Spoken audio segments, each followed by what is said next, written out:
wait is finally over. The Premier League season is finally back, and Manchester United start the campaign that tripped the whole city. This is the match preview. This is the time of the season when hope meets delusion.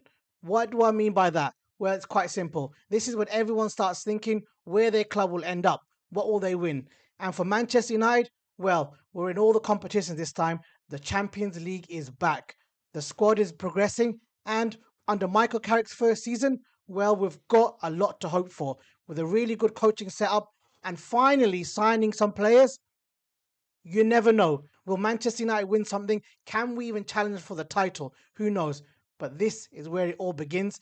And if you're Manchester United, well, that season unravels quite quickly, because in past seasons, we've started off poorly, we've just got by, and we kind of figure out quite early on how the season will progress, because in the first few games, we've been awful. 1-1, drawn 1, lost 1, or even lost the first game as we did last season. But again, we've always come back stronger in the second part, especially last season. And, you know, we've got to the Champions League spot. So I've got a lot to be excited for, especially now that Manchester United have signed Baleba. We've got some really good quality in the team. And remember, we've got Premier League proven players. Ineos have finally come through. For some, it might be a little bit too late. But again, they've had to manage the transfer window in the best way they could. And for me, yes, that 1 month gap between Tielemans and Baleba, it did start to get frustrating. But when David Ornstein dropped the bomber, it was absolutely amazing. So with a couple of more signings, who knows? What is the squad looking like? Now, all the internationals that were at the World Cup are all back now. The latecomers, the last person to be involved was obviously Licha, who went straight back into the squad, to be all fairness, and actually played some minutes. And actually, you know what? I was quite surprised, because we all feared that he was going to be off for a while when he came off injured against for Argentina. But he's been part of the squad. Rashford, Mainu, Bruno, Le Mans, everyone is back. So the squad's actually shaping up to be looking quite good, and a lot of options. And then obviously you've got the one that's caused a lot of controversy at the moment in Marcus Rashford. I've come to the point where you've got to isolate the situation. Look what he did last season. He was an integral part to Barcelona winning the title last year. He will get you between 10 to 20 goals and assists, regardless of his situation. But ultimately, what we all probably wanted was a Marcus Rashford to move on. We use that transfer fee to go and buy another player. And again, you know what? I'm not against him coming back, doing well, and fighting for the respect back, because he can change people's minds. Unless you're a hardliner and you've already made your decision and think it's absolutely awful that he's playing for Manchester United again, well, the sad truth is that there's a real possibility, not 100%, that before the deadline day, no one will come in for him because of his wages. And he might even personally think to himself that I don't want to move now because Manchester United are in the Champions League. He might turn around and say, I'll refuse all offers. So he's got to be part of the squad. And what you don't want is a bad apple in the squad, which we've had in the past. You want every player to be giving 100%, all on the same page, and not causing any distractions for Michael Carrick. And the other players, I guess we'll talk about the injuries. Well, De Ligt and Sesko, who are kind of the main big concerns. Well, surprisingly, De Ligt's come back to training. He started light training with the team. Every time they've come out for training sessions, and we've seen online when they post their videos on manchesterunited.com or the app, he's part of the squad, which tells you that I reckon within a month he's back playing for Manchester United. What he's building up is probably match fitness. And then obviously the confusing one, but also the frustrating one, was Benjamin Sesko. Now, he went off on the May the 3rd against Liverpool with a disgraceful tackle. I think if there's something that the FA and the Referees Association want to look into, or IFAB, is the kind of, after the match is done, look at the fouls that have been committed, and if they were excessive, players get seriously injured, was that foul then deemed to be, you know what, can it be deemed to say that that is punishable through either a red card and a suspension, because it's completely unnecessary? For example, Konate had no reason to push the player right into the advertising hoardings. And look what's happened now. He's been off for so long. And then obviously the photo that came out of Sesko, he looked quite big. I mean, I always thought, and I'm still think this, is that he's a proper professional. He's got a really good team behind him, but he did bulk up quite big, to be honest. And maybe that's the reason why, because Manchester United obviously do not let off much anymore to the media. So we don't know what's happening with exactly with the players, when they're injured, how they're injured, when they're coming back. But he's also started, thankfully, preseason training now, and he's part of the squads. It's again just a matter of match fitness. So Carrick's got a good pool of players to pick from, but obviously there's going to be notable absentees. What he'll have to do is obviously look at the preseason and pick the best players, the condition they're in for them for the game against Hull City. Now, just a quick roundup of the preseason. It was probably a bit hit and miss, just like Manchester United have been over the last few years. 2 draws, 2 wins, and 2 losses. The loss against AC Milan was a huge wake-up call. Again, it was a friendly. Again, we've been known to lose a lot of friendlies and play well in the start of the season. We've been known to win a lot of friendlies and then start the season really badly. It happens to clubs. But the good thing is that sometimes our wake up call that we need to sign players or the squad needs just to play better comes during the start of the season against, Fulham or Arsenal or etc., something like that, or a Brentford. But maybe we've got that wake up call before the season started. Get these players, get their mentality right, and I think that was a really important thing against the in the AC Milan game, is that we come at that and get the mentality right, because within what 20 minutes, Manchester United just got outplayed. I mean, the goals were absolute stupidity. Left back, obviously, there's a lot being said of Luke Shaw and how he played. He clearly needs obviously competition. Everybody knows Luke Shaw under competition plays really, really well. And I have to give it to him that he did really well to stay fit and play all the games last year. However, with the age, every season as it goes along, with the amount of games we're going to be playing, he's going to need solid competition. And there is obviously time to sign a Lewis Hall, but someone's going to have to come in there and help that guy out, because if you're playing Dorgu there, fine, but there's got to be a rotation option. I mean, I got a feeling that Dorgu will be rotated more on the left wing. So, looking at preseason how it ended, it was a bit of a mismatch. There were warnings that I saw during the play. There was no game that Manchester United stood out for 90 minutes. It was a pretty much, on a half by half basis, where we played well in one half, but that's understandable because it's a mixture of players. And the way we go forward in the Hull City game is that who was most consistent. So I guess, we look at it and say, how do we build that first team for Hull City? Well, let's start at the top then, and let's start picking the first 11. Based on what we've seen in pre-season, I think it will be Ahmad on the right. Why? Because he's been part of the preseason pretty much from the beginning. He's motivated, he looks energized, he looks on point, he looks fit, and he's been really, it looks like, he's got a point to prove this season, because last season it wasn't his best. Now, he did contribute off the ball really, really well. It was just the stats that we want him to get, the goals and assists, they just weren't there.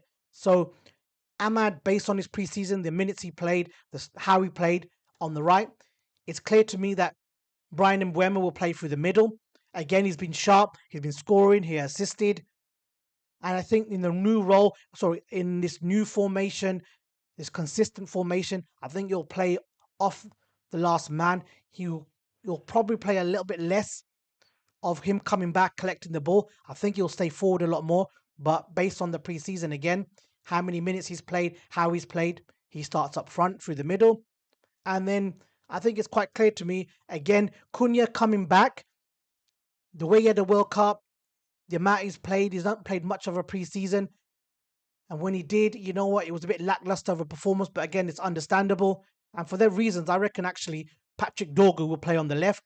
A guy who's played full season, a guy who needs to start honing down on a position, getting them crosses in, becoming that kind of integral part to the left. I think he can play multiple positions, but based on the preseason, how long he's been there, and this is going to be an recurring theme throughout my first 11. The amount of minutes these players have got and how they played. and that's why I picked him. And I think definitely Patrick Dorgu starts. So front three: Dorgu, Embuemo, Ahmad. And I'll have to say, you know what? It doesn't matter how many minutes this guy's played. You know, you're gonna always gonna have to pick Bruno Fernandes behind them. I'm thinking that yes, he had them a couple of games. He's come on and then he's played it obviously against in the last game was AC Milan. It wasn't his best game. He missed a couple of penalties, but Bruno Fernandes still was part of an assist. He's still part of everything that's good. He's still the guy that's going to create the opportunities. And you know what? I'm not saying it's stupid not to play him or it's stupid to play him because he hasn't had much of a preseason. I think Manchester United and Bruno Fernandes it's a unique situation, and he's going to start. He's a Manchester United captain, and the professional that he is, I can't see anything beyond that. So behind that front three, I do believe that Manchester United will play Bruno Fernandes.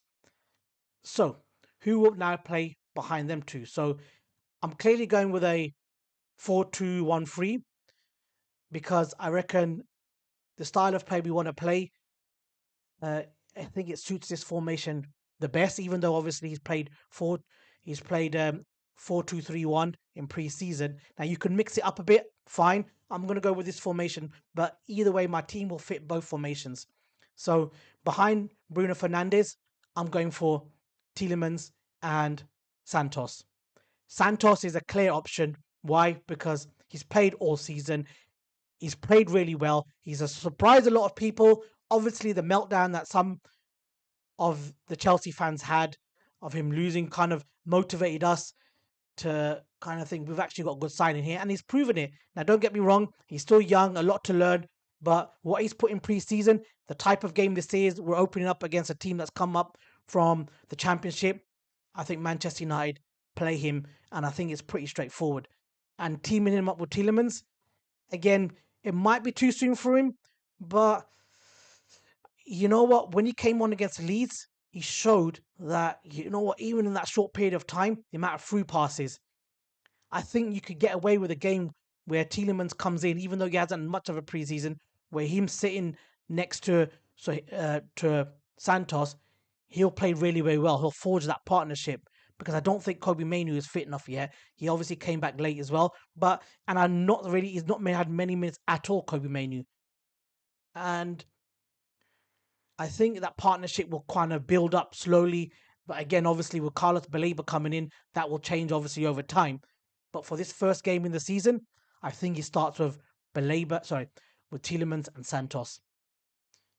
Now, the defense, well, even though he dropped an absolute clanger against AC Milan, I think for continuity purposes, for experience purposes, I think he'll go with Luke Shaw on the left because we haven't got many options there as it is. So I'm not going to judge Luke Shaw in one game, especially when it's against Hull City. Now again, that's not me disrespecting Hull. Obviously, they've spent some money, they've come up, they've got a way to play. They'll look at this game, they'll probably look at the AC Milan game, try and suss us out and build a team to play like that just to expose our weaknesses. But I do reckon that for the reasons I've already stated and the fact that he's had a full preseason, he stayed fit, I think Luke Shaw plays on the left. I think then you've got I think one of the defenders that has actually stood out throughout preseason is Aiden Heaven. I think because of he's on the left with his left foot, the forward passing, his pace, his height. I think you know what he's getting more and more experience. He's really progressing well. You clearly can see that he's going to be a future first teamer in that defense. And I think he starts with Aiden Heaven as a left centre back, partnered with Harry Maguire. And again, both have had a lot of minutes during pre-season. Leach has obviously come back late. I think he builds him up into the season, and then Leach will probably take that position over. And again, similar with Harry Maguire, the experience is there. I think he's going to be an absolute key player this season. And again, when Delict comes back, competition is going to be big, especially with obviously throwing in Lenny Yoro as well. But again, can you trust Delict and Leacher to stay fit? And how long will it take for Delict to actually come back? Again, he started pre-season, he's training, but getting him up to that match fitness level, it may take a little bit longer. But with the fact that Harry Maguire is our key and the most experienced defender, I think he'll go with him as a right centre back. And I guess you can have a mixture of who you could put at the right back. Will it be Dallo, who didn't play anything? I don't think anything part of the World Cup, but again, he went away and came back late. But one thing you will say about Dallo, he's a very good professional. He stays fit. He's one of the fastest defenders we've got. But based on the fact that I reckon Mazraoui is quite a clever defender, he's quite solid in his positioning. He's always giving you 6 or 7 out of 10. He can play multiple positions. He's good at one-on-one defending. I think he'll go with Mazraoui on the right because the amount of preseason minutes they've had, and the Dalot, who has not had many at all. So I could very easily see him Dalot coming in, but I think my prediction will be that he'll go with Dalot. So sorry, Mazraoui. So it will be Mazraoui, Maguire, Heaven, Luke Shaw as the back four, and then obviously it goes without saying, Saddam Le Mans in the goal, a keeper that obviously is going to be part of this first team for many, many years. And again, I'll be happy that if we don't discuss him after the game because it means he's done his job. He started to get a bit more experience in the Premier League. He puts the World Cup behind him. And you know what? Starts producing what we've had in the past with some top keepers. David De Gea, Van der Sar. Tries, start to get to that level because he's got the ceiling for Saddam Le Mans is there. He can reach that level. It's really, really high. And I think this team that I reckon, based on the amount of minutes they've got, how they've played throughout pre-season, again, I don't think there's any surprises there. I think it's something that Carrick will probably look at and think that who is best set up, who's got the most minutes in their legs, who's the most fresh, who could be capable of getting us through these next few games. Because again, the transfer window might shut in a couple of weeks' time, and you might have to say that the way maybe the Ineos is looking at is that looking at the fixtures, Hull, Ipswich, and Everton, and then Man City in September, you might think actually you can actually, build a team of what we've got. And I actually think this, with what we've got, regardless of any more signings coming in, or that will actually do well. Now, obviously, people will be looking for performances to match the result, but I guess it doesn't matter which club you support or who you are. The beginning of the season, it's very rare for teams to come in and just automatically everyone's playing the 7, 8 out of 10s. Obviously my stance is you got to start well. You got to build that confidence, build the foundation, because the last thing we want is come December we're in a dogfight for the top positions, because that will be a bit of a disaster. Because again, we'll go into that kind of negativity mode. Will we get there? Won't we get there? Is Michael Carrick right for the job? So what is it? What is your teams? What do you guys think? Would you mix it up? Tell me the formation. I'm picking 4-2-1-3. I think that then can obviously come back and kind of switch into a 4-2-3-1 very easily. But I'm going to stick with the formation that I have. But the players that I've picked can very easily, obviously, fold into that formation. Is there, is there anyone else who would you change? Would you bring Cunha in, for example? Would you change the defense up? And you know what? Maybe play Cunha through the middle. Drop Ahmad. Who knows? Or play him on the left. Go a little bit more attacking. Get these players on the pitch as quick as possible, because the only way, I guess, to get match fitness is to start playing these players. But United are now building a squad. You can see it. You can see what Michael Carrick's trying to do. Try and play, gain a bit more possession.